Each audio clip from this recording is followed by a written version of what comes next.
How to use promo code on Seatgeek.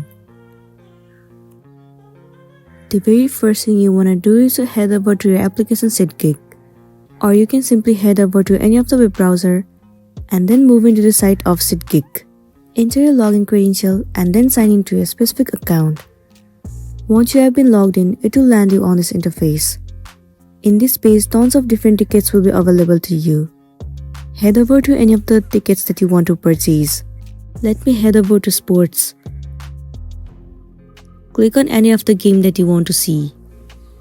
Now you will have to choose a specific game and a date. Click on the one that you want to. The price range will be visible to you. Click on the one that will be suitable for you, and then click on continue. Now during the checkout time, the option of codes will be visible to you. All you want to do is click on it. Here it says $20 off on any eligible purchase over $50, valid on first purchase only. So click on add code. In this section, simply enter the code that is given to you, and then click on submit.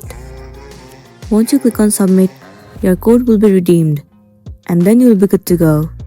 So that's it, and this is simply how you can use promo code on Seatgeek. I really hope this video is going to be helpful for you, and thank you for watching it till the end.